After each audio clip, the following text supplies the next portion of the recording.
my English teachers at Lower Merion named Mr. Fisk. He had a great quote that said, "Rest at the end, not in the middle."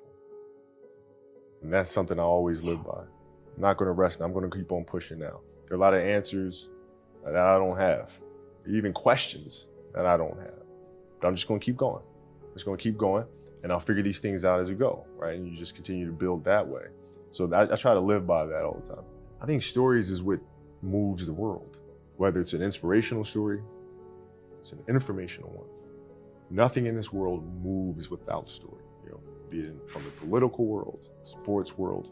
Nothing that we have moves without story. And so I think that is the root of everything. And if we're going to try to make the world a better place, story is the right place. It's exciting when you win, it's exciting when you lose, because the process should be exactly the same, whether you win or you lose. As you go back and you look and you find things that you could have done better, you find things that you've done well that worked, figure out how did they work, why did they work, how can you make them work again? And but the hardest thing is to face that stuff. That's a really, really tough challenge. Katie Lou Samuelson is one of the best college basketball players in the country. She plays at UConn. She's going to be a senior. And she's from Huntington Beach out here by us. And so she comes down and she works with some of my girls on the team, and she helps code. And they just had a really tough season last year where they lost to Notre Dame in the final. And so I asked her, I said, "Have you watched the Notre Dame game?" She was like, "No." I said, "Well, why not?" I said, "I know you don't, but you're going to play Notre Dame this year, yeah?" "Yeah." "There's a chance that you see him again in the final." "Well, you'll probably see him again." I said, "Well, you can't show up and play them without knowing why you lost that one, right? So, the mistakes that you've made in that game, you have to do the hard stuff and watch that game and study that game to not make those mistakes over and over again just because you weren't brave enough to face it." So she came down to the office. I brought her down to the office and we sat down, we watched that game together. Wow. Right? And you gotta deal with it. Face it, learn from it. When I was when Phil Jackson's, his first year here with the Lakers, one of his assistant coaches, his name was Tex Winter, and I call him Yoda. And he was responsible for teaching me the triangle offense. And so I go up to his room, and this is when there were no iPads or anything like that. And I thought we were gonna watch what we call touches. So watch all your touches when you have the ball, all the decisions you made, good ones and bad. No, we're watching the start of the game to the end of the game. And not like the TV feed. We're watching the in-arena feed. The layup line, the timeouts, rewinding, stopping, fast forward, rewinding, slow motion, every little thing, every game of that season with the 82-year-old Yoda, who is as brutally honest as you can get, right? Look at things at their smallest, right? Look at body language. Look at the energy between players, our team and the other team, right? Look at the tactics, look at the overall strategy, and then look at how tactically things are manifesting themselves.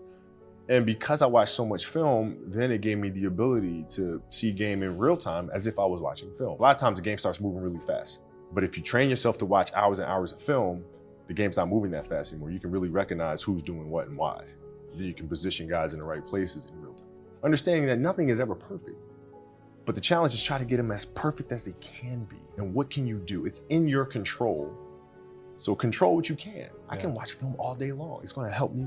The challenge for me was always compassion and empathy. My children, because your kids can't see how hard you work. You go to the office, I come in the studio, they don't really see the effort, right? So how can we teach our children what it means to work hard? Well, you do it through training, right? So when I get up in the morning, my daughter goes with me, 15-year-old goes with me. Through that process, she understands the value of hard work and things taking time.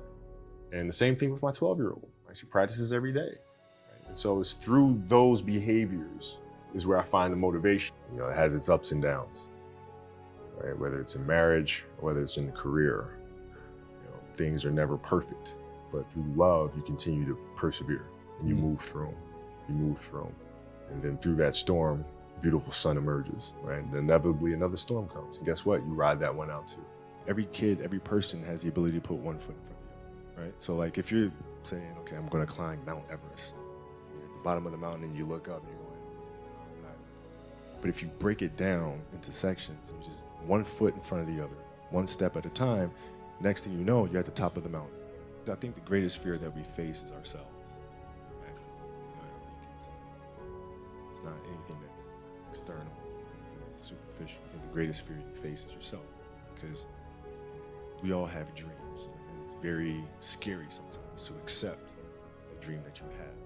It's scarier still to say, okay, I want it. It's scary because you're afraid that if you put your heart and soul into it and you fail, then how are you going to feel about yourself? Right? So being fearless means putting yourself out there and going for it. No matter what, go for it. Not for anybody else, for yourself. You have to dance beautifully in the box that you are comfortable dancing in, right? So like everybody's box is different. My box was to be extremely ambitious within the sport of basketball. Your box is different than mine, right? Every kid here has their own box, but it doesn't mean that your box isn't as beautiful as mine, right? Everybody has their own. It's your job to try to perfect it and make it as beautiful of a canvas as you can make it. And if you have done that, then you have lived a successful life. You have lived with mentality. So it doesn't mean you have to go out here and do all of these crazy things. I'll have to be like this person, that person. No, what are you comfortable being? What is it that you want to do with your life? And once you have that, then you try to live it to the best of your ability. I never looked at it as like I'm just gonna try something completely crazy, like just go out of my box sort of thing. I just looked at it as I want to be one of the best basketball players who've ever played. That's the end goal. Okay. How do I get there? How do I get there? Every decision I made in my life was centered around the process of helping me eventually get there.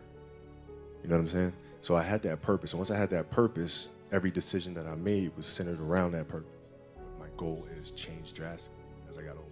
So like as a kid, I said, I want to be the best ever. And now you go through your life, everything you do is trying to be the best ever. And as you get older, you start understanding that those things are very superficial things. And everybody has a different opinion about it. No matter what you do, I can win 20 championships. There's always an opinion on who's the best. Everybody has different opinions. And so I started really kind of understanding, maybe that's not the important thing. Maybe the important thing is to, how do we as a team grow? How do I help my teammates be better? So that was the first change for me. And then as I got older still, it became more about how are you inspiring others, right, to find themselves. That is the ultimate championship. So won 5 championships, that's great. Another team won a championship this year. Team's gonna win a championship next year. Those things come and they go.